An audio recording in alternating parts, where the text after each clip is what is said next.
Few players changed the game from their very first try, but Joe Rokocoko was one of those rare exceptions. The moment he stepped onto the pitch in the black jersey, the rugby world felt the ripple. He wasn't just another winger with pace, he was a phenomenon. A young man with a presence that made defenders hesitate, coaches take notice, and fans stand in anticipation whenever he got the ball.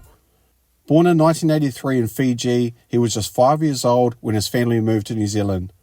It was a bold move that set him on a path to greatness, one that would ultimately make him a household name in world rugby. Growing up in Weymouth, a working-class suburb of Auckland, Rokocoko quickly showed athletic talent. He wasn't just good at rugby, he was exceptional at every sport he tried. By his teenage years, his speed was his trademark, clocking sprint times of around 10.66 seconds over 100 metres, numbers that have rivaled track athletes. But raw speed wasn't enough in rugby. It needed to be paired with vision, footwork and instinct. Rokocoko had it all. He went from James Cook High School to St Kentigern's College on scholarship, and his career took off from there. He wore the black jersey for New Zealand secondary schools, under-19s and under-21 teams, impressing selectors with his ability to finish tries from anywhere on the field. Coaches said he had that special X factor, something you couldn't coach, something that only came naturally to a rare few. By the time 2003 came around, Rokocoko was more than just a promising youngster. He was about to become the weapon New Zealand didn't know it needed. His debut for the All Blacks came against England in June of that year, and the rugby world immediately took notice. Joe wasn't holding his own, he was thriving. In his first 20 test matches, he scored an astonishing 25 tries, a strike rate that had rugby fans and commentators scrambling for words. 17 of those tries came in his very first year alone, setting a world record for the most tries scored in a single calendar year. To put that into perspective, most elite wingers would consider a career successful if they reached 20 tries in total. Joe had almost doubled that in 12 months. He wasn't just a good player, he was a phenomenon. His 2003 season included some of the most memorable performances in modern All Blacks history. A hat-trick try against France in Wellington stunned Les Bleus, but Joe wasn't finished.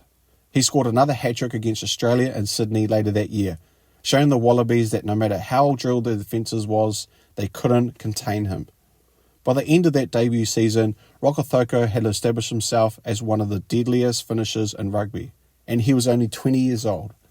The Rugby World Cup that year didn't see New Zealand claim the trophy, but Joe's performances still stood out.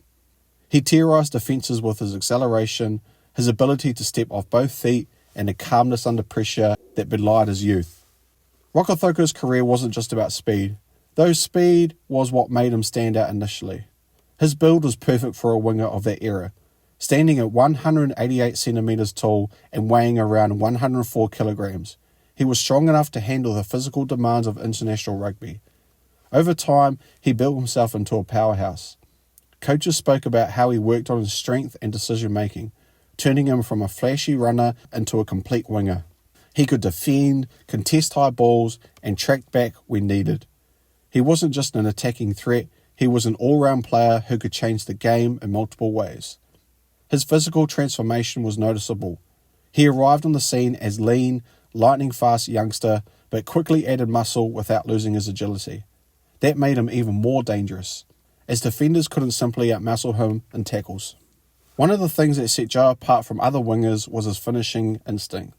Some players rely purely on athleticism to score tries, but Joe had a knack for reading defences and putting himself in the right place at the right time. He also had an effortless ability to glide past defenders. His step was sharp, but it was the way he used his body to balance and timing that made him unpredictable. Many defenders thought they had him cornered, only to see him disappear in a blur of a moment. By 2004, he was already one of the most feared players in the game. He continued to deliver hat-tricks, including one against England, that showed his ability to dominate even the most structured defences. Joe Rokocoko's career spanned 68 tests for the All Blacks between 2003 and 2010. In that time, he scored 46 tries, which placed him second on New Zealand's all-time try-scoring list, tied with Julian Savea and Christian Cullen. The only man ahead of him was Doug Howlett with 49 tries. That's remarkable company, considering that the All Blacks have produced some of the greatest wingers the game has ever seen. Joe wasn't just part of the conversation, he helped redefine it. He made scoring tries look effortless, even against top-tier opposition. But Joe's journey wasn't without challenges. Like many wingers, form and selection pressure came into play as younger talents emerged. The competition for All Blacks jerseys was fierce, and he had to fight to stay hard at the top. There were times when he was left out of squads, but each time he came back stronger, showing his resilience and his professionalism. His work ethic and leadership qualities became just as important as his ability to score.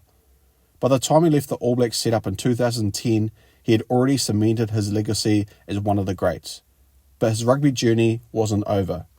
After his time in New Zealand, Rokocoko moved to France, where he joined Bayonne in the top 14 competition. This transition to European rugby was a turning point in his career.